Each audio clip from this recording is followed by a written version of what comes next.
Hello, welcome to Have Toga Will Travel, a podcast exploring the Mediterranean world, ancient and modern, through the eyes of two former classics professors. I'm Emily. I'm Cam. And we're your hosts. So today we're taking a break from the last, several episodes of fairly heavy content on the Persians and the Greeks to focus on something a little more fun, Monty Python's Life of Brian. If you've seen it, you'll know that it's a funny and very silly movie.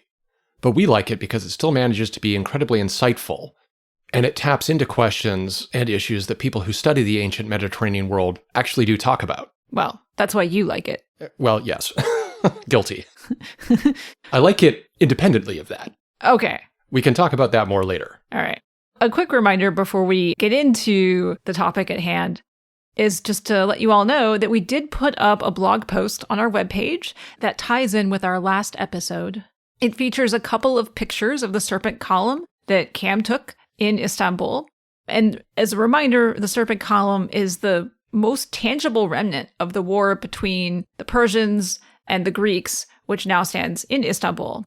There's also pictures as well in the post of other monuments that, like the column, the serpent column, once stood in the hippodrome of ancient Constantinople. So if you do get to the end of this episode and you find you've got an appetite for more serious content, you can always go check out the blog on our webpage. That's havetogawilltravel.com. And while you're there, of course, feel free to subscribe to our show on your favorite podcast platform if you haven't done so already. But with all that out of the way, now for something completely different. So first of all, just in case people don't know, we're going to start with who is Monty Python? It seems strange to me that people might not know, but you're right, that there are probably a bunch of listeners who have maybe not encountered Monty Python before. I mean, I think everyone remembers the first time they heard about Monty Python, it was like, oh, who's he? And then, of course, you've just outed yourself as not knowing who Monty Python is. So Monty Python is not a person, it is a group. It is specifically a sketch comedy group founded in the UK, and it was formed in 1969. Right. It was originally formed by 6 members, 5 Brits and an American. Mm-hmm. The British members were John Cleese, Graham Chapman, Eric Idle, Michael Palin, and Terry Jones. And the lone American was Terry Gilliam, who, unlike the other 5, was primarily a guy with a background in animation, rather than the sort of weird slapstick performance that the other 5 members specialized in. Yeah. And they came to prominence with a sketch comedy show called Monty Python's Flying Circus, which started in 1969 and ran until 1974. And the way the Pythons, as they get called, got together, so Terry Jones and Michael Palin both met while they were students at Oxford. John Cleese, Graham Chapman, and Eric Idle all met while they were students at Cambridge. So a fairly well-educated bunch. Yes. And then John Cleese is going to meet Terry Gilliam in New York City while he's there touring with the Cambridge Footlights, which was a student sketch comedy group at Cambridge. And they basically got to know each other from various other projects that they were all working on prior to forming Monty Python. And then they decide to get together and start this group. And that group really quickly became known for a satirical style that can be described in any number of ways. Absurdist, subversive, anti-authoritarian, stream of consciousness, just plain old goofy and weird. It also featured a lot of Terry Gilliam's stop-motion animation, which was also really surrealist and weird. But good weird. Good weird, yes. Once they'd established themselves in their sketch comedy show, they also started venturing into the world of movies. These movies tended to feel a lot like sketch comedy shows themselves, a series of vignettes sort of stringed together. And in most of these films, each of the principal performers ended up playing multiple different characters. Yeah. So their first technical film release was 1971. It was called And Now for Something Completely Different, which actually wasn't technically a movie per se. It was really sketches from the first 2 seasons of Flying Circus that they sort of did to be released as this movie. And the goal was to try to break into the American market by releasing these sketches compiled together as a film. They're going to then follow that up with an actual film, which hopefully you've heard of before. This is 1975's Monty Python and the Holy Grail, which is, I would say, a fairly brilliant movie for what it is. And not only did the Python star in it and write it, 2 of them, the 2 Terrys, Terry Jones and Terry Gilliam, directed the film. And it famously They were supposed to have a big fight scene at the end, and they basically ran out of money. And so if you ever watch it and you're like, the end is weird, it's because they ran out of money and they're like, how do we make it work? And that's what they came up with. It's a brilliant movie. And it was followed by another movie, I would say equally good, and that's the movie we're talking about today, Monty Python's Life of Brian, which they shot in 1978 and released in 1979. At this point, members of the group had moved on to their own independent projects for the most part after Flying Circus had ended, so they came back together specifically to make this film. It was, once again, directed by a member of the troupe, this time by Terry Jones as sort of solo director. And in parallel to that, a friend of the Pythons actually shot a documentary called The Pythons, interviewing the cast members and so on while they were on location filming the movie. Yeah, and you can find this online. If you look, if you put in the right search terms, you can find this documentary online. And finally, in 1983, they released a third feature film, Monty Python's Meaning of Life. The movie does contain my initial graduate school advisor's one of his favorite songs ever is in that film. And one of our friends did it at his retirement party. Which song is that? It's called the Penis Song. Oh, okay, yes. I vaguely remember that now. John put on like the full tuxedo, and I remember both the version in the movie and our friend's stirring rendition of that particular song. It was quite well done. Yes. This movie, of all of the three, is the one that feels most like sketch comedy because it really is a series of sketches strung together on the thinnest of plot threads ever. I'm not even sure I remember what the plot thread is on that. There we go, yeah. Yeah, the others at least nominally have a story. A story. But they're all delightful in their own ways. Yes. All right, so that's enough about the troupe. Yeah. Let's talk a little bit about the movie. So, as we mentioned, right, the film was released in 1979. It was shot mostly in Tunisia. They shot at Ribat, which is a fortified monastery in Monastir. They shot at the Kasbah in Sousse and at the Roman Theater of Carthage. Interestingly enough, the Kasbah now houses the Sousse Archaeological Museum. And then for all my Star Wars people out there, the final scene of Life of Brian, the crucifixion scene, is shot near Matmata. And there's a hotel there in that town that was used for Luke's home on Tatooine in the first Star Wars movie. The weird cave hotel. Yes. And in the process of shooting in Tunisia, they were actually able to use some leftover sets from Franco Zeffirelli's Jesus of Nazareth that had shot there a few years earlier. Always the best way to make a movie on a budget, just reuse other people's sets and props sometimes. Yeah, but even more fitting given the plot of Life of Brian that they're using leftover sets from Jesus of Nazareth. Yes. Yeah. Anyway, the film itself is about a man named Brian, born in Roman-occupied Judea at the same time, and in fact, immediately next door to Jesus. Sounds like a great premise for a movie. Brian grows up to get entangled with a bunch of anti-Roman movements in Judea, and he himself ends up getting crucified as a rebel. So the film presents the world of Judea under Roman occupation as full of people who are looking for solutions to the position they find themselves in that they are occupied by this foreign power.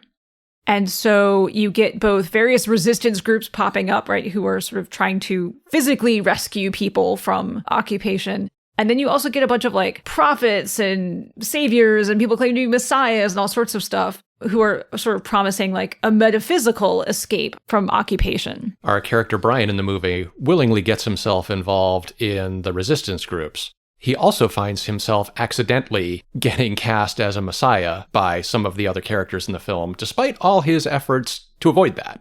And his protestations that he is not actually the Messiah. Only the true Messiah would deny that he's the Yes, Messiah. Precisely. Our title character, Brian, is played by Graham Chapman, who really wanted to play this role. He had a horrendous drinking problem. I think it went back to his college days. And, when they'd been doing Flying Circus, he had been at times too drunk to function. He had, the DTs, the whole nine yards. And he wanted to play this part so badly that he actually got sober so that he could play Brian and stayed sober for the rest of his life. He also knew that John Cleese was just waiting to take the role from him. So not even the role of King Arthur in Holy Grail could get him to change his ways. It took Brian in this particular film. Yep. Anyway, this was a film that proved controversial even before it was released. It was originally financed by EMI, but they got cold feet at the last minute. Probably because they actually bothered to read the script at some point. At least I think that's the joke that Eric Idle always made. And at that point, the Pythons were in a bit of a bind, literally about to go to Tunisia and start primary photography. Yeah, and EMI was like, no money for you. Yeah. So in steps a hero, probably an unlikely hero, George Harrison. Of the Beatles. And he, it's said, took out a second mortgage in order to raise enough money, at least to help raise enough money to give the Pythons the £4 million they actually needed to go and make this film. This is what a superfan looks like, if any of you people need ideas for Christmas presents for us. And in exchange, George Harrison actually does get a small cameo in the film. It's very, very quick, very, very small, very easy to miss. Yeah. It happens, an hour and 8 minutes in? Roughly. In sort of like an interior crowd scene where he passes by the camera really, really quickly. Yeah, and when he was asked, like, why did you take such a big risk, right, and put your house up, basically, to fund this movie? George Harrison's response was that he wanted to see the movie. It's as good a reason as any to finance one of these things, I suppose. Yeah. If you've got the money. Now, the film, when it came out, as you can imagine, if the financiers are getting cold feet, the film attracted a lot of attention. It got protested a lot upon its release. It was banned in many places. So it was banned in Norway? Yes. It was banned in Norway. And so in Sweden, they advertise it as like the film so daring, it was banned in Norway.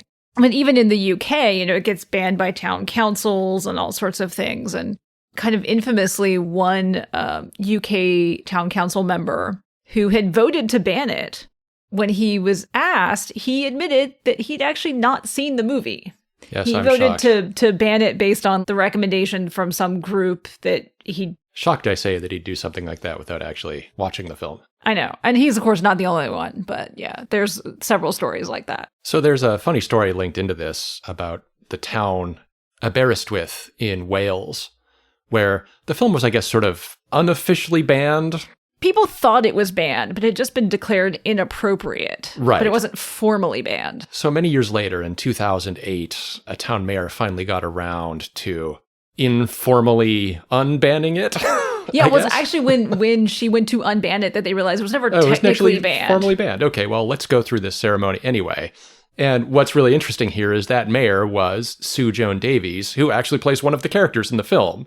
The character Judith, who is a core member of the resistance group that Brian ends up joining. Yeah. Yeah. So, yeah, she got elected mayor. She was like, we're unbanning my movie. And I think a couple of the Pythons came to the showing they had of it and stuff. Now, the controversy around the film was, wholly around fears that the film's religious overtones were blasphemous. I can't remember which one of the Pythons it is. I think it was Eric Idle. It was Eric Idle or Palin, I think, who was like, we're not blasphemous, we're heretical. There's a difference. I mean, what's funny about this whole controversy is that, Jesus appears in the film in one scene. Yeah, and he's treated very Baby positively. Jesus Like, he's not... So it's not really a film about... No. But... Which is funny, there's all this controversy, but that's actually not what we are interested in talking about today. No, there's lots of other stuff to talk about as far as this movie goes. Before we get there, though, it is important to acknowledge that this is a film produced at a very specific time in a very specific context.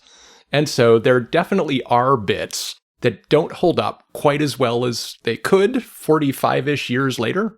And I think the worst one of these, the scene that really stands out most to me anyway, is right in the opening scene where there is a moment of blackface. John Cleese is playing Balthazar, one of the three wise men who have come to greet the baby Jesus and inadvertently stumbled into the wrong building when they greet the baby Brian instead. It's really jarring, and it's not even necessary. That's the annoying thing, because they've got his face obscured by a pretty elaborate mask and headpiece anyway. Yeah, so you can't actually see much of his face. And he's enough shadow that you could probably just have not done it. So. Yeah, it was totally unnecessary. And again, really jarring to a modern audience. Yeah. Another scene that is disturbing for viewers is a scene where our character Brian, who is Jewish in the film. And having a bit of an identity crisis. Because he's just learned that his father was a Roman. Nautius Maximus. And he has a moment where he's like really asserting that, he is Jewish and he is proud of it.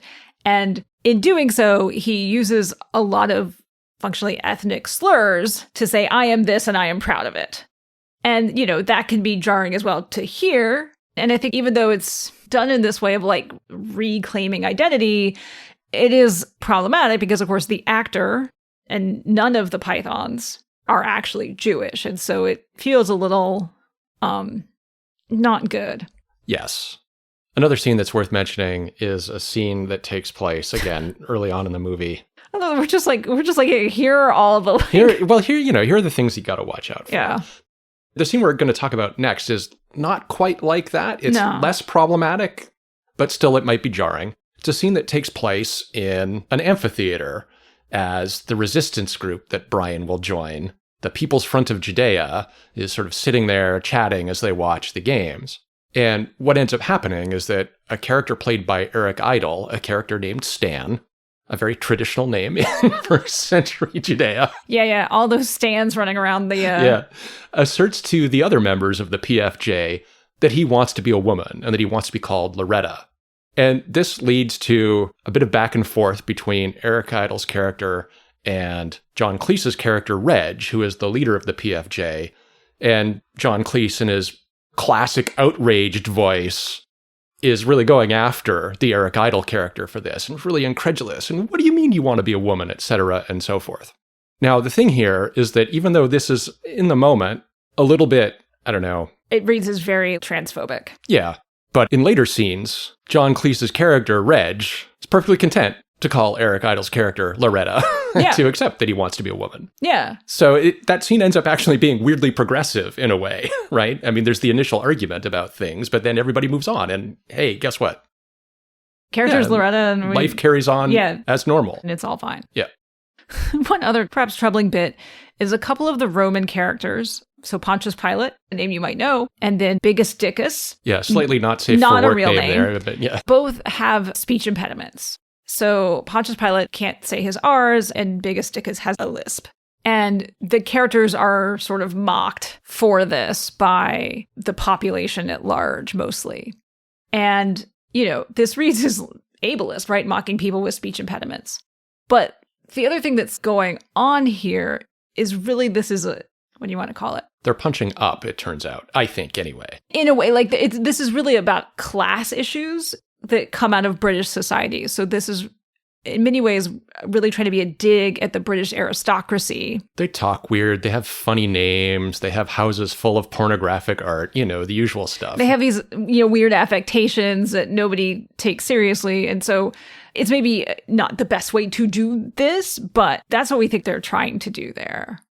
And of course, the mockery of them, even in the movie, is not so much about the speech impediment as about people who have no power mocking those who do have power for whatever they can. So a sort of way of resisting authority. And it's just a funny side note, Pontius Pilate is wearing this like gold laurel crown, wannabe laurel crown, which is kind of funny because now when you go to Athens, you can find those all over like the touristy areas being sold. So many people buy those and wear them around Athens. It is, and it's just like, oh. Anyhow, that's all I can think of now when I see that headdress on Pilate. Yeah. And that's it. That's basically the end of our list. Although I do want to add just one pet peeve, which has to do with the costuming.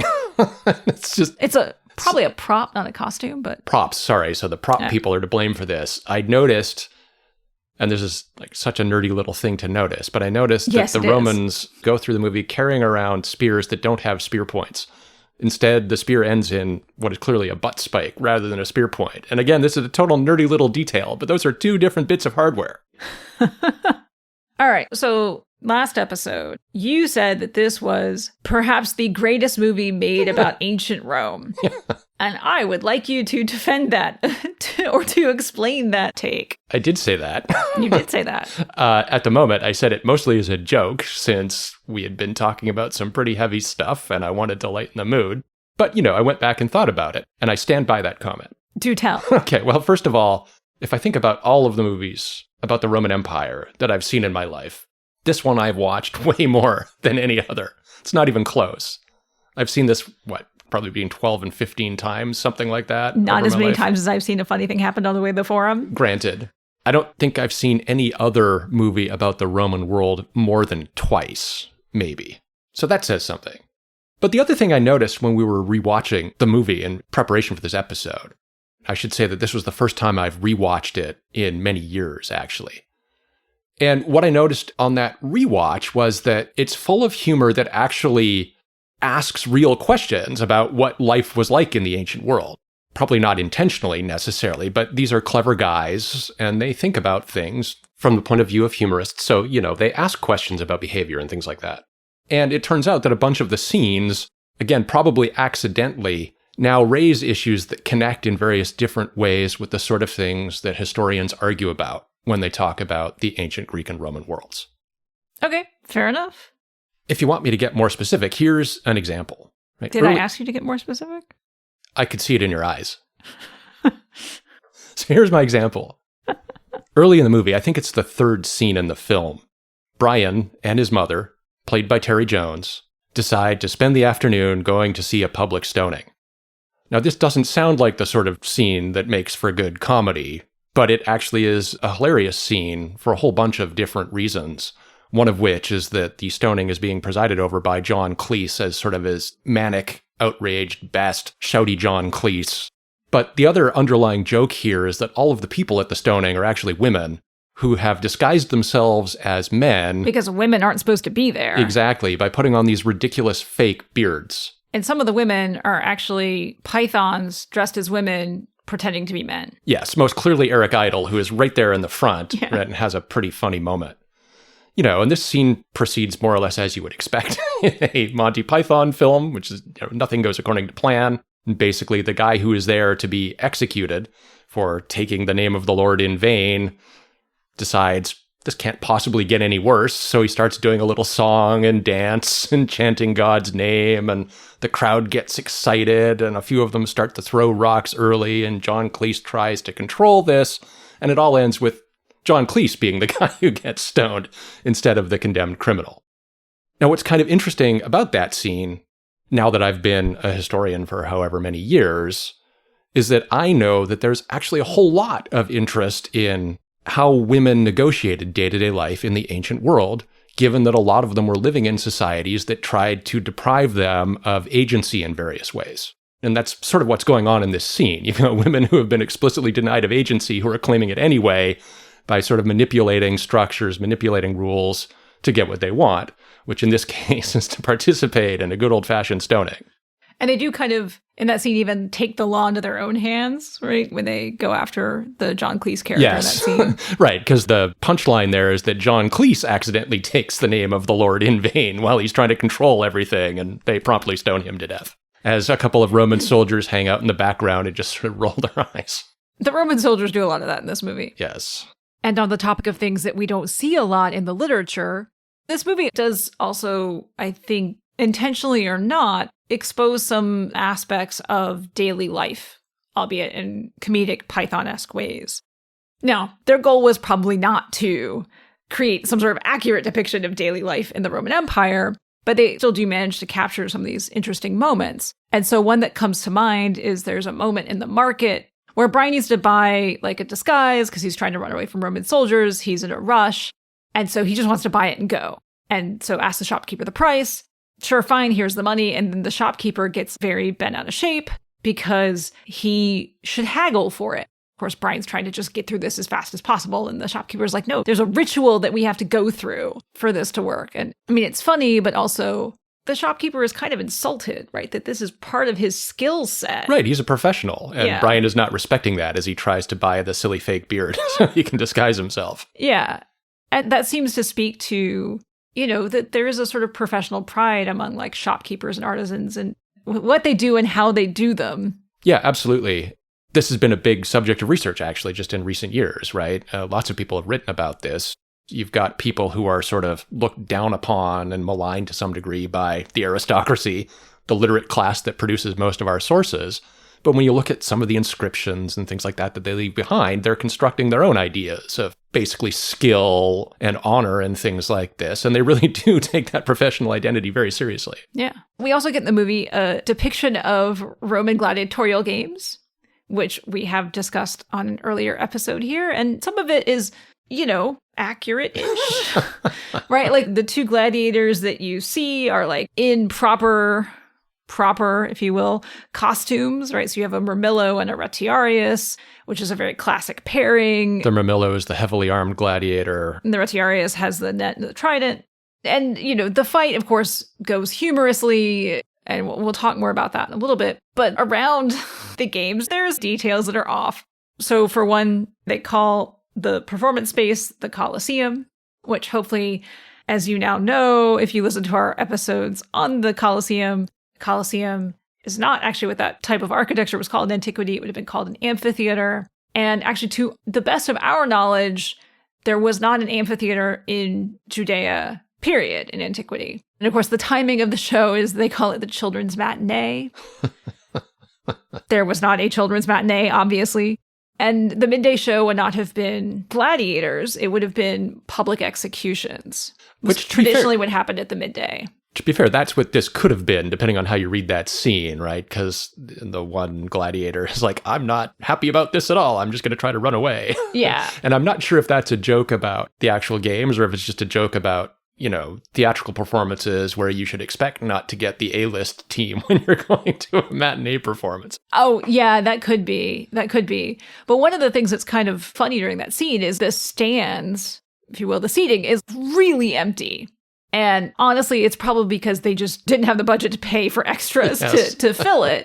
But it actually made me think, I wonder if the midday shows in antiquity, the sort of midday chunk was less well attended. Because it was hot. Because you're in the middle of the day and so there's no shade because the sun's right overhead. It's hot. And that's why you do the public executions. Nobody really wants to be there. Yeah. The money that you're spending on the gladiators, you're putting in the morning and the afternoon when you could get a bigger crowd. And so it actually made me think maybe this is, not that they were trying to, but maybe this is kind of what the midday shows would have been like. The executions are the part that people are like, I'm going to go get lunch and go chill in a taberna for a bit. That would not have surprised me at all. And come back later. Yeah. But, the other thing that's fun about that scene and other scenes like it in the movie is that I think the film does a pretty good job of imagining what street life in particular in the Roman world might have been like. So here in the Colosseum scene, you've got Brian wandering around as a food vendor selling snacks. In another scene, so you've got all sorts of people haggling in the street, trying to sell trinkets in the street, all that kind of stuff. Things which we now take for granted, I think, when we watch movies about Rome. But, back then, that's still, I think, an interpretation, right? Yeah. Which maybe not completely novel, but at least fairly fresh still. And I suppose the last thing that's worth pointing out here is that the other thing that happens in that Colosseum scene is Brian comes into contact with our friends, the PFJ, the People's Front of Judea. And here, again, you're playing on the fact that these bits of public infrastructure, amphitheaters and baths, were meeting spots for people who mostly lived their lives on the street, outdoors, doing stuff. Yeah, and I guess especially during the midday show when the crowds are low, it's a great time to just to sit and conspire against the Romans. Yeah. Yes. And that actually brings us to one of the bigger issues that we think the film kind of engages with, which is the sort of reactions to and against in imperial power and imperialism more broadly. And this is something that the film really does a lot of. So there's a fairly famous scene from the movie where the PFJ is having one of their secret meetings and, the Romans are so awful. And John Cleese's character, Reg, poses this, what he intends to be a rhetorical question of. At the end of a very heated call to go and rebel, yeah. Yes. What have the Romans ever done for us? And then there's a very quiet voice that kind of goes the aqueduct. And then this leads to a bunch of other people chiming in one by one until you end up with this long list of things. And so then the Reg character other than sanitation, the aqueducts, roads, irrigation, medicine, education, wine, public baths, public safety and order and peace, what have the Romans ever done for us? You're right that this is probably one of the best known scenes in the film. And it's hilarious. It's hilarious to watch it. Again, a lot of that is just John Cleese being John Cleese, and playing against the other Pythons. Yeah. But part of what's interesting here is the way this is tied in various debates about empire and imperialism. And here it's worth mentioning that the British members of Monty Python were all born in the late 30s and early 40s, back when George VI was not just king, he was also emperor of India. Yeah. So John Cleese, I think, was 8 years old when India gained its independence, for example. So the end of the British Empire and the debates that swirled around that and around decolonization in the years afterward is something these guys actually lived through. So they're probably up to their eyeballs in arguments about the British Empire and British imperialism and whether or not the British Empire was good, stuff like that. So you can definitely see that coming into play here, this idea of the white man's burden that gets developed by Rudyard Kipling. Yeah. That, the British Empire was a civilizing force, bringing civilization to people who didn't have it.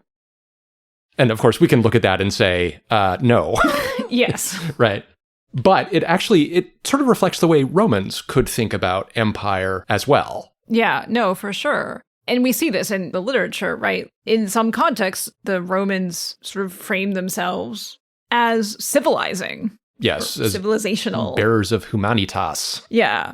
So, Tacitus says that when, say, the Britons start adopting Roman dress and customs, that's read as a sign that they are civilized. Although at the same time, he sort of says maybe this isn't a good thing because this civilization of the Britons is sapping their manly vigor. But, it does speak to the fact that this was an idea out there, right? That the Romans are bringing civilization when they conquer these places. Yeah. Harder argument to make in the East. Yeah. And of course, the Romans also think they're bringing order and, peace and good government, nice orderly things that the Romans do well. Yeah, that's the point that gets made in the Aeneid, right? Yeah. This Roman will be your gift, government. Yeah. Go out and govern the world justly or whatever. Been a while since I've read the line. I'm not going to, it's too proles, I don't remember it. Yeah, not one of the ones you can quote like that. No, and it's... This is a story maybe that I shouldn't tell, but Emily once wowed Alex Trebek by finishing a line he started in Latin from the Aeneid. First line of the Aeneid, man. He and I shared a line of Latin poetry. And everyone in that studio, you could feel the shock in the room. It was beautiful. It was a cool moment. Back to empire. So, this scene in which there's an argument about whether or not the Roman Empire was good does reflect the way that Romans, like all imperial powers, thought about what they were doing in the world. Yeah. But even if the subtext of that scene is actually the British Empire, not the Roman Empire. Yes. Yeah. But the other thing it brings up, at least in an indirect way, is the fact that people living in places that were conquered by the Romans and turned into provinces often had ambivalent feelings about empire, or at least some of them did, because empire always creates conditions in which some people can better their lot in life by cooperating with the imperial power. As we talked about with the Persians. Yeah. So, again, this scene, which, really is a classic comedy scene, nevertheless raises all of these really sticky and deep issues about empire and its dynamics. Yeah. And then there are a bunch of scenes that revolve around the idea of resistance. And they do so by focusing on our dear, dear friends, the PFJ, the People's Front of Judea. And a lot of these scenes, what they have in common is this idea that resistance groups can be pretty ineffective in many cases because they spend a whole lot of time fighting with each other or internally rather than doing the actual hard work of resisting imperial power. Yeah, so one of the running jokes here is that there's all this sort of petty infighting between these various resistance groups. When Brian meets up with the People's Front of Judea, he initially asks if they are the Judean People's Front, which is a different group, and gets... Splitters! Gets told to, go away, because... Not so politely, but yes. And the line is, the only people we hate more than the Romans are the Judean People's Front, and the Judean Popular People's Front. We hate the Romans, but we hate those other resistance groups even more. And this gets dramatized in an even more overt and silly way when the PFJ decides to stage a raid on Pontius Pilate's palace and kidnap Pilate's wife. And they sneak into the palace, and they promptly run into members of a rival resistance group, basically on the same mission. Yeah. And there's an argument. They start fighting. There's a moment where Brian attempts to bring them all back to the collective purpose here by reminding them that they should focus on the real enemy. The Judean People's Front? Everybody says in unison. And Brian is like, no, the Romans! But he's unable to really contain this, and these two resistance groups end up just pummeling each other as Roman soldiers come around the corner and again just sort of shake their heads and roll their eyes. Just kind of stand there and watch it. Yeah. And this is often interpreted, and I think the Pythons have flat out said that this is the case, that this was mostly intended as a critique of contemporary leftist politics in 1970s United Kingdom. But, you know, again, you can see that this scene does actually have some resonances with the ancient world because, you know, as we've mentioned a couple of times already, imperial power tends to create these kinds of splits, these kinds of factional disputes. We saw that a little bit when we were talking about the Greeks and the Persians last few episodes. The Roman world was no different. Yeah, the Greeks were just lucky that they were able to kind of get it together long enough. Come together long enough, get over those petty differences long enough to win a major victory. Well, I mean, if the Judean People's Front had stumbled their way in there, that would have been totally different. I have nothing to say. I don't know. It was a bad joke. I don't really expect a response.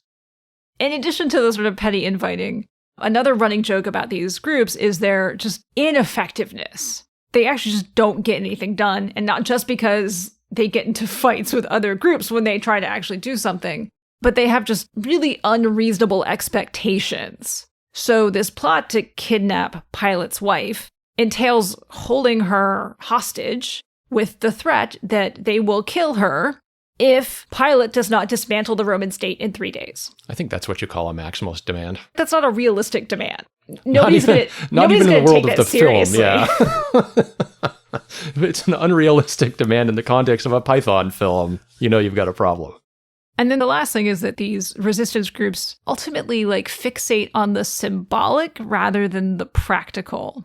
So at the end, our hero Brian is executed. He's crucified by the Romans. And the PFJ as an organization doesn't really help him.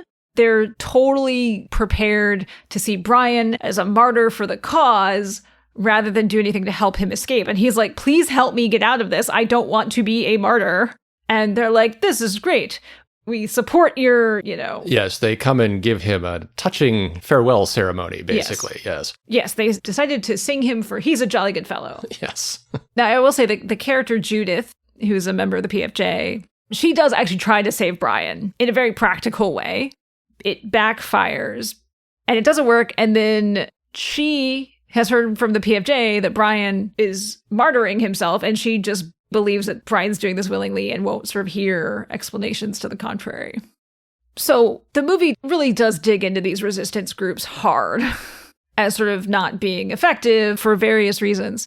But one thing the movie does show is these little acts of resistance that everyday people were taking outside the context of being some sort of organized resistance. Yeah, and that's something that the movie does in a couple of scenes that are both, I think, really well done, even though they might read as problematic at first. Yeah, and these scenes are kind of true to life in many ways. So we already mentioned the mockery of Pilate by the crowds, which is clearly a form of resistance in some way, right? Like, you're going to mock the person with power who's this occupying power, and you can get away with it. Right. They get away with it here in part because Pilate is a dummy, as played by Michael Palin. Actually, he's an aristocratic dummy who doesn't even grasp the possibility that he could be anything other than perfect and won't get his own way and that somebody would dare to mock him. Yeah, which is, of course, part of the mockery of the aristocracy there. Yeah. But then we get a delightful gag that gets developed over a series of short scenes where you have Eric Idle and Terry Gilliam playing basically dungeon workers working in this sort of prison that Brian's getting thrown into. And they're not Roman. And every time anyone tries to interact with them, they all get very sort of frustrated very quickly because Eric Idle's character has a pretty bad stutter. And Terry Gilliam's character kind of just grunts. I mean, for lack of a better word, Terry Gilliam does tend to play troll-like characters anyway. Yes. And so people just try to avoid them. They just don't want to deal with them. And, the scenes are funny, but are we mocking someone with a stutter? And is that... Yeah, it's rough because Eric Idle's timing is so perfect. So you really want to laugh. You really do. But at the same time, you can read this as a series of ableist jokes. Yeah. But then we get the punchline in the last of these scenes. Yeah, so in the last of these scenes, one of the Romans comes and tries to get information out of them. And of course, Eric Idle stutters and Terry Gilliam just sort of grunts and the Roman gets frustrated and goes off. And then Eric Idle and Terry Gilliam turn to each other and go on having a perfectly normal conversation with each other about something. I don't remember what it was, but it was something fairly important and intellectual. Yeah. And, the whole joke here is that what you've got are a couple of guys who have no power at all. I read them as people who are enslaved. Possibly, yeah. And what they're doing is reacting against that absence of power by doing their best to annoy and irritate and frustrate the people who actually do have power over them. Yeah, they're pretending to be stupid, they're pretending not to be able to speak well, and none of it's true. Yeah. It's the way they push back in a society that deprives them of agency. Yeah. And I mean, on some level, that's got to be rooted in the dynamics of class in the United Kingdom in the period in which all of these guys grew up. Yeah, I'm sure they've seen something like that. I mean, maybe not at that level, but yeah. Yeah. But at the same time, there's been a lot of interest lately in ancient history in the way that enslaved people try to push back against the systems that keep them enslaved. And one of the things that seems pretty clear now is that enslaved people in antiquity, much like enslaved people in the Americas, often did do things like engage in petty acts of sabotage, act stupid, just do things to really frustrate the people who had power over them, because that was really the only way that they could exercise that kind of agency. Yeah, and in the case of the movie, right, the Romans have no idea that they're being put on. They just think that these characters are, stupid and not worth dealing with. Right. So it's a really interesting scene for that reason, if for no other. Yeah. You have to get to the final scene of those characters where you get the punchline and then you understand what they've been doing the whole time. Yeah, exactly. Now, sort of on the other side of things, the other thing that you have running around Judea, as we mentioned, is all these savior movements, if you will. So one of the main sort of subplots of the second half of the film features Brian being mistaken for the Messiah. Now, this is unintentional. And it really annoys him. He does not want to be cast as this. And the film sort of uses this subplot to satirize people who are kind of uncritical and happy to follow anyone whom they believe can make their lives better, and people who want to be told what to do. They're willing to forgive anything of that figure if they believe it'll make their lives better. And this leads to some really funny scenes. Yes. There are scenes in which Brian, trying to run away from these people who want him to be the Messiah, drops a gourd that he's been carrying since he lost the haggling incident with the shopkeeper. He drops his shoe, and various factions of the people following him around are trying to interpret these as one kind of sign or another, and that leads to some good bits. But also in one of the most famous scenes in the movie, Brian opens his bedroom door in the morning and stands there, full frontal nudity, only to discover that there are thousands of people outside of his window waiting for him to do Messiah or Savior things. And in that scene, he tries to persuade them that they should think for themselves. They're all different. They're all individuals. And of course, they just parrot this back to him. Yes, we're all different. We're all individuals. And so here as well, it is also possible to see kind of echoes of ancient reality. Because the ancient world was full of prophets ranting away in public. I mean, everywhere. Soothsayers, prophets, people who claim, learned interpreters of omens. Yeah, miracle workers, all of that. And of course, in a world where gods were believed to be present everywhere, and that prophecy and divination, all the stuff, was a legitimate way of knowing about the world, this kind of stuff could really sway people. Yeah, so there's a great example. Comes out of what we know about one of the big slave rebellions in Sicily, the first one to be precise, which happened in the 130s BCE. This was a moment in which a lot of enslaved people rebelled against the Romans and Greeks who had bought up big estates on Sicily.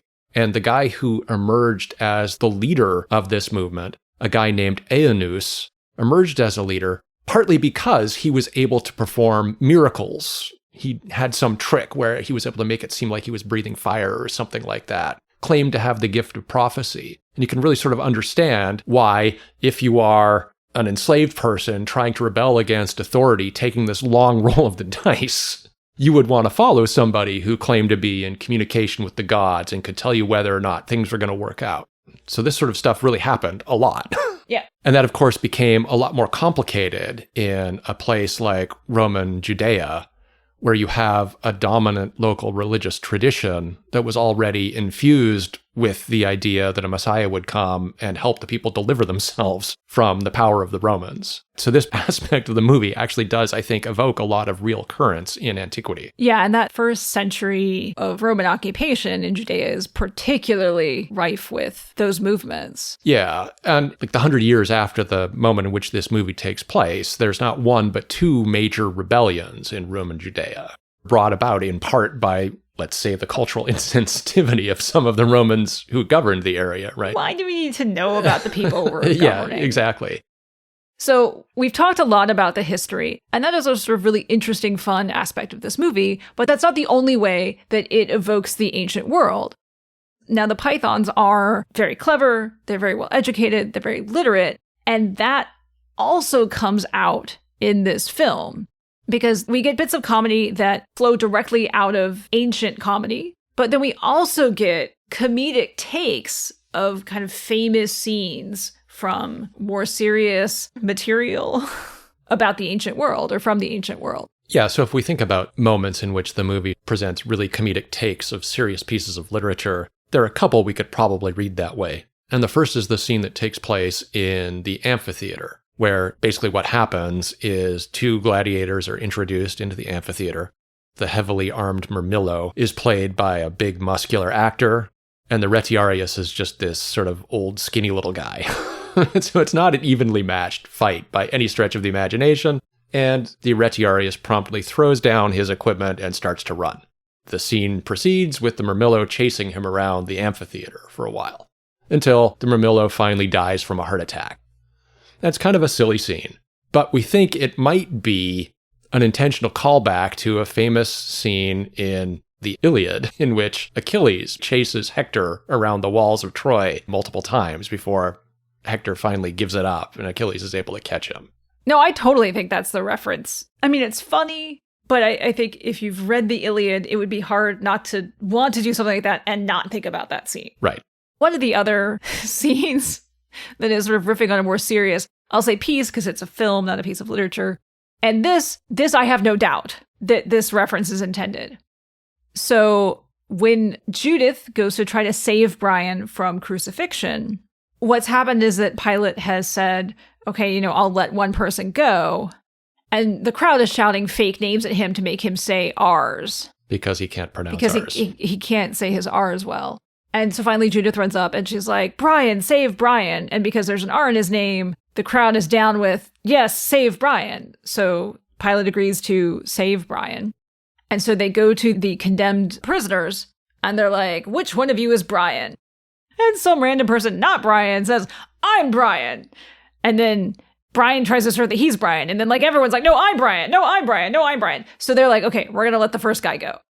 And of course, if you listen to our episode on Spartacus, this is clearly a reference to the famous scene at the end of Spartacus where they're like, if you tell us who Spartacus is, if you give him up, we'll execute him and the rest of you can go.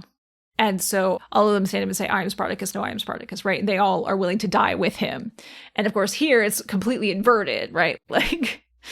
They're all claiming to be Brian so they can get free, and our actual Brian ends up being executed. And then, of course, there are lots and lots of aspects of this movie that seem to be direct callbacks to the comedy of antiquity.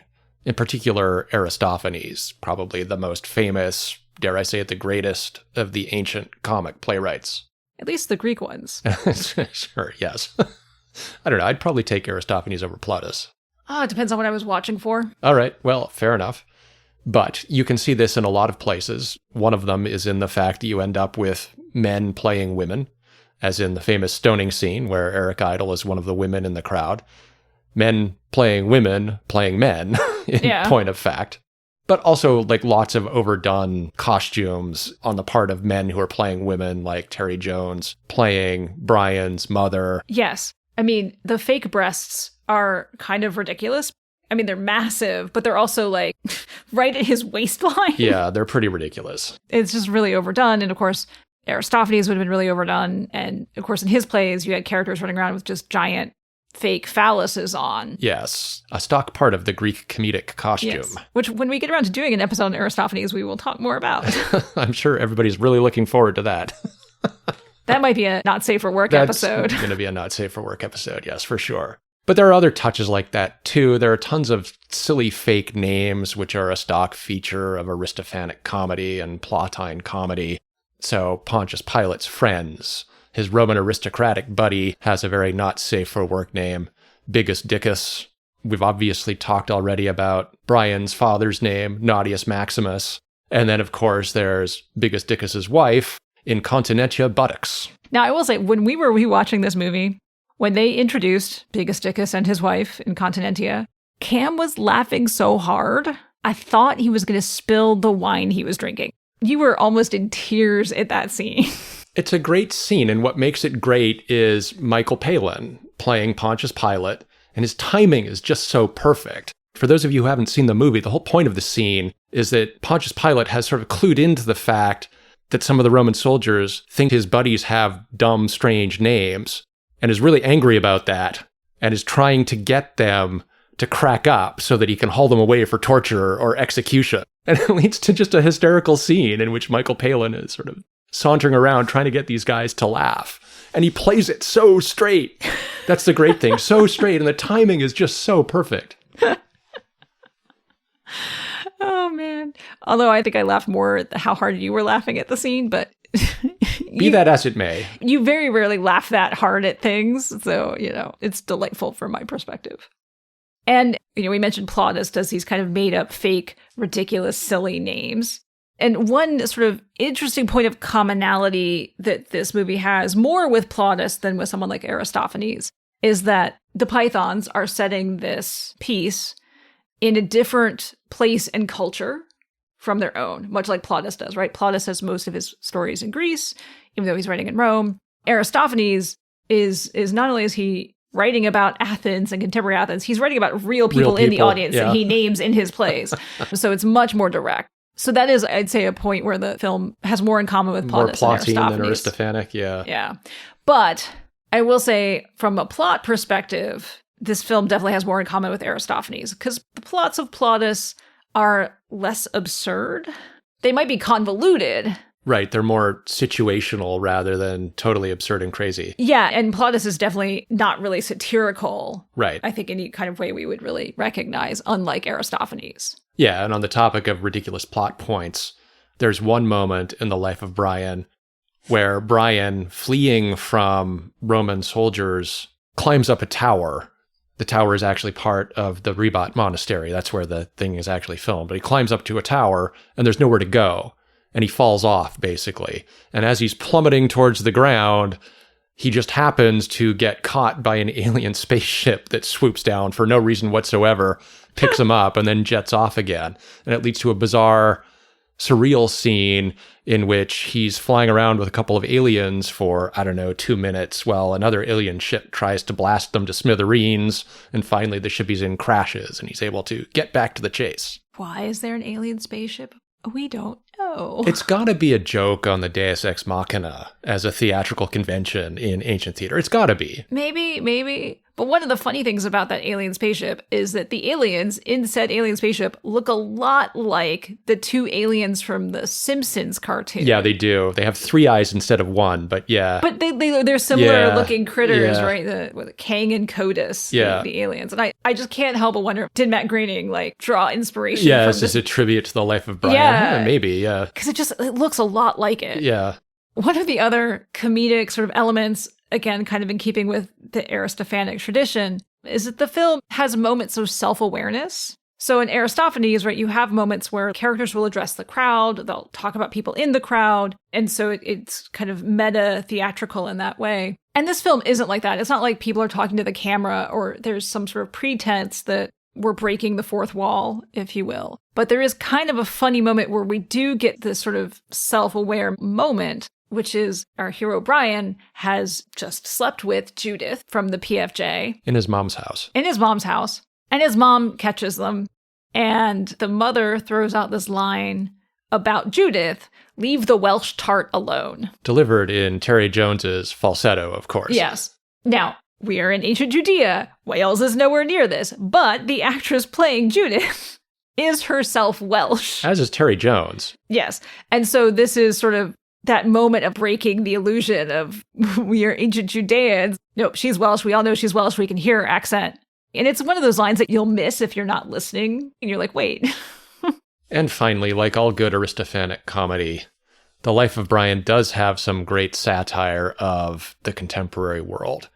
We've touched on that a little bit, I guess, by talking about resistance groups and the way that the film's portrayal of resistance groups picks up on thinking in the 1970s about ineffective leftist groups.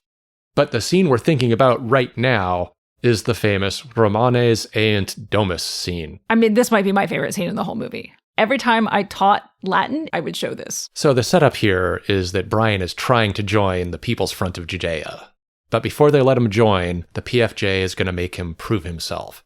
So they set him a task, and that task is to go vandalize some Roman public monuments with the phrase, Romans go home. Yeah. The problem, though, is that Brian is not very good at Latin. Yes, because of course they do it in Latin. They don't do it in English, even though everyone is speaking English and there's no Latin anywhere else in this movie. Yes. So instead of painting Romani ite domum, which is Latin for Romans go home, Brian writes Romanes eunt domus, which gets all three of the words wrong in various different ways. Yes. John Cleese, as a Roman centurion, then comes around the corner and catches Brian in the act. And we think that's it for our hero, of course. But instead of taking Brian into custody for vandalism, John Cleese's Roman centurion is instead really enraged that Brian can't get the Latin right, and delivers an impromptu Latin lesson right there. At sword point. At sword point, along with all sorts of physical abuse.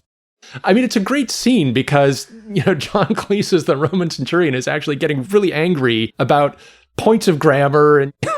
Yeah. Oh, yeah. Like, how many Romans? This has got to be a scene that plays on the experience of British schoolboys in the 50s. Yeah, and evil Latin teachers. So I'm sure many of those schoolboys were smacked with rulers and things like this. Learned their Latin declensions, The old-fashioned way, the way that Romans learned Greek, for example. At the end of a stick, Yes, exactly, yeah. Although, in all fairness, showing it to students to be like, so y'all, I could be so much worse. Yeah. And so the final comedic element we're going to talk about, which we've kind of touched upon earlier, is the use of nudity in this film. There are some debates about whether there was truly nudity in Aristophanes, and we do have several plays where female characters who don't speak appeared naked on stage. And so there's some debate about, were these actual women appearing naked? So presumably either enslaved women or prostitutes who were hired to do this, because there weren't actresses. Otherwise, you only had men on stage. Or is this a man in like a naked lady costume? And how you think it might go affects how you read the scene. But, this film, while it doesn't have a lot of nudity in it, does not shy away from it. And so, as Cam mentioned earlier, there is a moment where Brian is full frontal nudity on camera. And I will say, when I saw this as a teenager, that was really unexpected. Like, you don't see full frontal male nudity. And I was like, what? I'm sure it was pretty unexpected for people in the theater in 1979, too.